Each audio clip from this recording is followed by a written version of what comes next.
I am still rocked by these comments from Tina Brown, who wrote a biography about Princess Diana, and she just slammed Meghan Markle.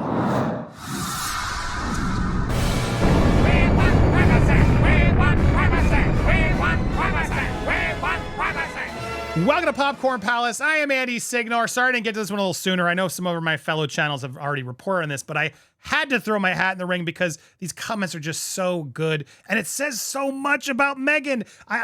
So many truth bombs said by Tina Brown, which if you're unfamiliar with her, she wrote a biography about Princess Diana. She was also the former editor-in-chief of Vanity Fair.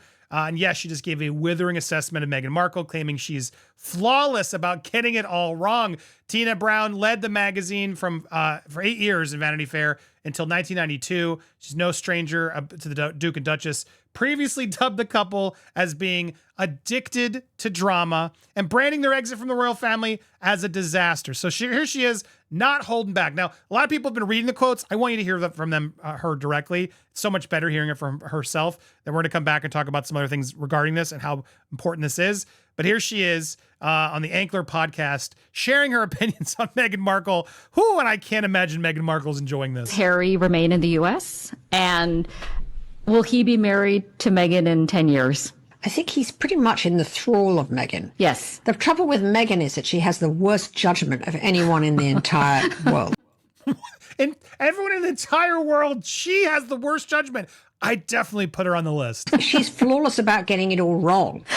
She just is a perfectionist about it. She's a perfectionist about getting it all wrong. But the reason they all leave is because she does not listen. She hires all these people, asks them their opinion, and then doesn't follow it. Facts. Facts. I mean, Meghan's got to be furious by this lady going off on all this the way she is. And it's so truthful. And to hear both of them just laughing and together like, yeah, we know she's the worst. Oh, she does what she wants to do. And all of her ideas are total crap. And he, because he's so naive and sort of really unschooled in the ways of the world, he's the lamb to the slaughter in this situation. I mean, he was terribly impressed by Meghan. He thought that she knew all, she persuaded him that she was the savvy Hollywood wheeler dealer, who could come in and make them stars and all the rest of it. And he just sort of blindly followed her like a child, really. And unfortunately, she made every mistake in the book, and she's kind of run out of road, actually. I mean, I don't know where Meghan goes. Where does Meghan go after this? That is a very good question. Like, I do 100% support and agree with what Tina's saying here, because he is very naive, in my opinion. And I think he did have this sort of thing sold to him by Meghan of what they could do. Even before they actually left the royal family, Prince Harry was never hiding his disdain from the life, stupidly. But it does feel like she came in from Suits. He was impressing everybody else. Yeah, she's Miss Hollywood. And oh my gosh, she's going to open up all these doors for us. I won't even need my family because we'll be rich socialites following the Hollywood train. And she's not that. If he was the bread and butter, he was the gravy train that she jumped on. And I don't think he ever really understood that until now. It's too late. Question is he noticing it now is the big question. But Tina Brown, bravo, you are spot on. And yes, they are addicted to the drama. They're absolute disasters. And she is flawless about getting wrong. It is so true. He blindly followed her like a child. He just so you understand, she wrote a couple books about the royals, the Palace Papers, Inside the House of Windsor, and now also the Princess Diana biography, The Diana Chronicles, which was a New York Times bestseller in 2007. She's previously labeled Harry as fragile and combustible. As she said, palace advisors reportedly always thought he would leave. So again, not a surprise that he did. She also knew it. She used that against him to get them the hell out of here. And I think he's now incredibly regretting that choice. She added his exit from the royal family was a disaster all around, and that the couple could have left the UK on better terms if they weren't as hot-headed.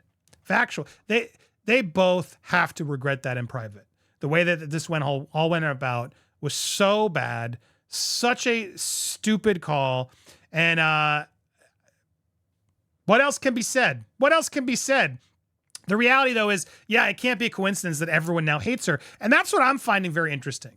It's more and more people are piling on, rightfully so, to say, yeah, now I see it. Enough's enough. I'm over it. This woman is the worst.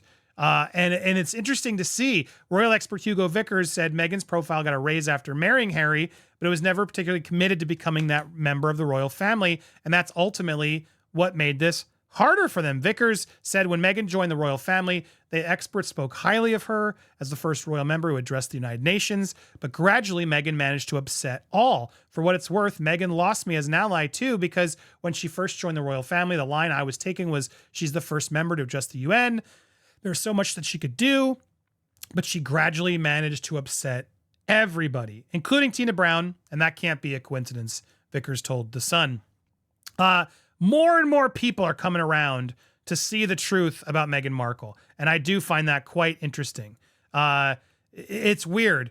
She thought she had it all by marrying Harry, and that Harry was so popular and so rich and so powerful that she didn't need the royal family. I really genuinely think that was her plan, and now she's quickly seeing, oh crap, we did this actually didn't help us. At the same time, I still always think like she is addicted to drama, as Tina said.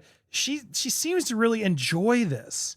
That's another part of this that also I can't help but think. And regardless of it all, Tina's lines are such truth bombs. Meghan Markle's got to hate hearing this. To hear these two intelligent women just go down and just not even really be mean about it. None of the comments I feel like are mean. They're just really pointing out the facts, the troubles, the fact that no one wants to work with her, the fact that her ideas have been crap. They have been. The fact that she can't keep these employees. She's not listening to good ideas. All these points are very spot on.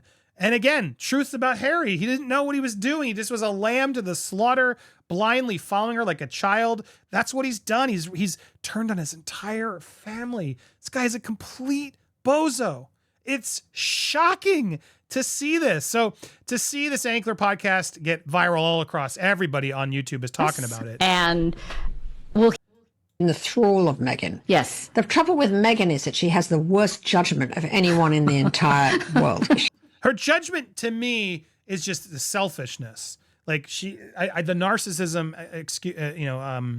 accusation is real in my opinion. And as I've talked to more and more experts about this, even talking to people who like her will admit she's got that problem. She's got a controlling problem. And we've now heard across the pond, we've heard it here, that the bullying accusations are all over the place. So she can't run anymore. It is true. It can't be a coincidence that everybody is starting to turn on her. I think that the facts are finally coming to light. People are finally seeing her for what she is, that she really can offer nothing interesting or valuable. She's just trying to be a fake royal, and people are sick of it. The question is, though, at what point, and I challenge with this too, like how much do we repeat this? Because are we in a way almost encouraging her to still stay in the limelight?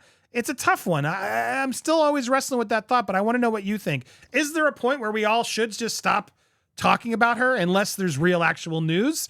Because she puts out little things, but reacting to those little things almost keeps her alive in a weird, strange way. I don't know. Does anyone else struggle with that thought? I want to hear your thoughts. Before you do put the comments, though, make sure you hit the subscribe bell, hit all so you get alerts when you do. Get that thumbs up, leave a comment down below, and tell me what you think. And what do you think on a scale of 1 to 10 of how truthful Tina Brown was? I want to hear that as well in the comments. Thank you guys so much for watching. I hope you guys have a great weekend. Stay tuned for more here on Popcorn Palace.